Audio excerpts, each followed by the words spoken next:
Detective Comics 1937 to 2011, issue number 27. Creators Bill Finger, Bob Kane.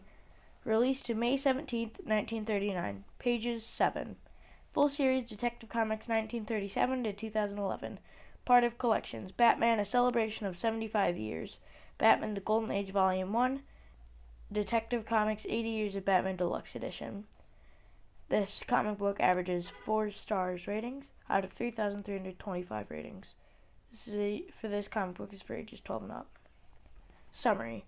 The very first appearance of the Batman in this 6-page story, The Case of the Criminal Syndicate. This issue also features the first appearance of Commissioner Gordon and revelation of Batman's secret identity as Bruce Wayne. Note, not all backup stories advertised on the cover will be included. Detective Comics, number 27, 64 pages of action, May 1939. Starting this issue, The Amazing and Unique Adventures of the Batman, 10 cents.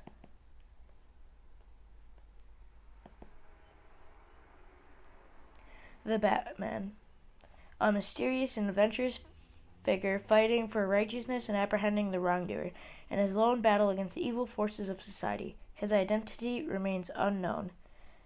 The Batman, by Rob Kane. The Case of the Chemical Syndicate. The home of Commissioner Gordon, who at the moment is entertaining his young socialite friend Bruce Wayne. Well, Commissioner, anything exciting happening these days? No, except this fellow they call the Batman puzzles me. Ring. Hello? What's that? Lambert, the Chemical King? Stabbed to death? His son's fingerprints on the knife? I'll be right over.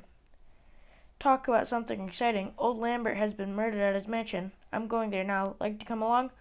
Oh, well, nothing else to do. Might as well. The Commissioner and Bruce Wayne speed towards the Lambert residence. Hello, Sergeant. Everything under control? Yes, sir. We've got young Lambert in the back room. And after a thorough examination of the scene of the crime, the room becomes busy with the usual police routine. Well, I'm finishing here. Let me talk to young Lambert. Hello, Lambert. They say you killed your father. I didn't do it, Commissioner. Believe me, I didn't do it. Calm yourself, my boy, and tell me all about it. Well, sir, tonight I came home early, and as I was passing the library, I heard a groan. I rushed in there, and my father was lying on the floor with a knife in him.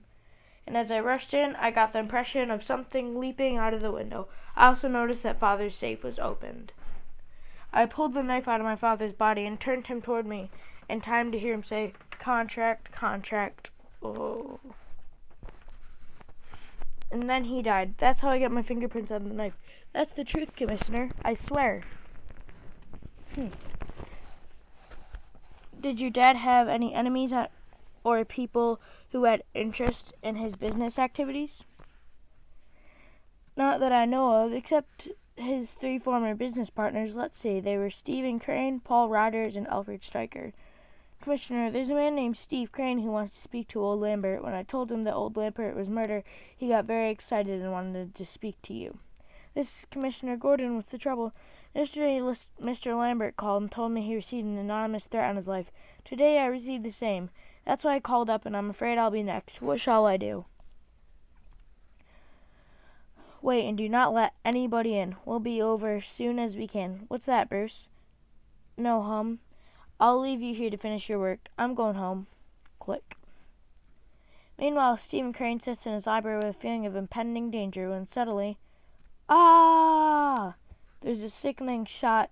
Crane slumps in his chair, dead. The murderer rushes to the safe and secures the paper. Did you get the paper? Yeah.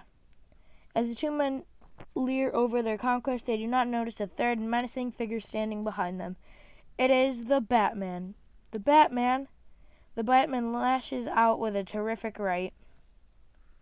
He grabs his second adversary in a deadly headlock and with a mighty heave sends the burly criminal flying through space. The Batman swiftly picks up the paper that the murderer stole from Stephen Crane's safe.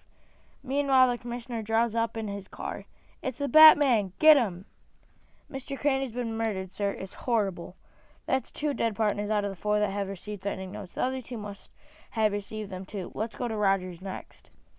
The Batman reads the paper he snatched from the killers, and a grim smile comes to his lips. He speeds his car forward to an unknown destination. Meanwhile, Rogers, who has learned of Lambert's death by news broadcast, has already gone to the neighboring laboratory of his erstwhile partner, Alfred Stryker.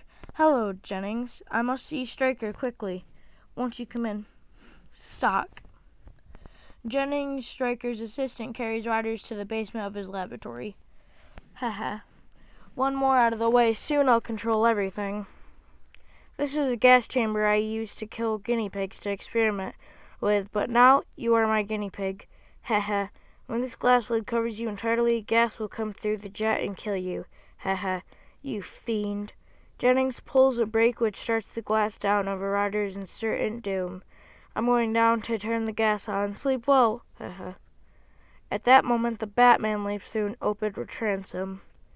The Batman seizes a wrench from a table and leaps for the gas chamber. The Batman quickly plugs the gas jet with a handkerchief as the gas chamber descends entirely over them.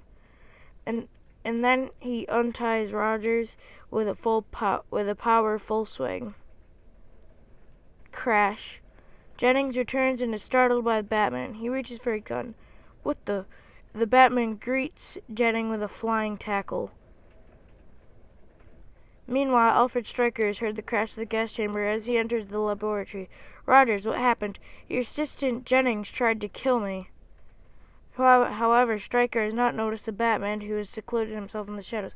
"So he didn't get you after all. Well, I'll finish you and then throw your body in the acid tank below." "You... Oh, my hand!" "What's the idea? Why did he try to kill me?" "This rat was behind the murders, you see.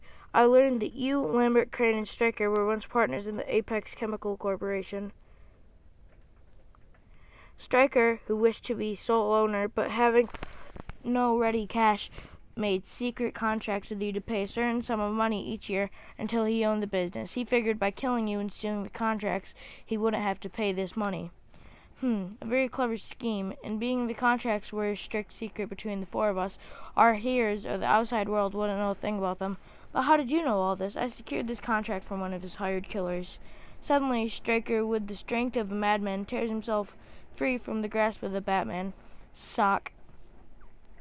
He's falling right into the acid tank. Yah! A fitting ending for his kind. How can I ever thank you? Why, gone. The next day, young Bruce Wayne is again a visitor at the Commissioner's house, who has just finished telling Bruce the latest exploits of the Batman. Then Roger said the Batman went through the skylight. Very lovely fairy tale, Commissioner, indeed. After Bruce Wayne is gone, Bruce Wayne is a nice young chap, but he certainly must lead a boring life. Seems disinterested in everything. Bruce Wayne enters home to his room. A little later, his door slowly opens and reveals its occupant. If the Commissioner could see his young friend now, he'd be amazed to learn that he is the Batman. Rob Kane. Finish. Watch for a new thrilling Batman story next month.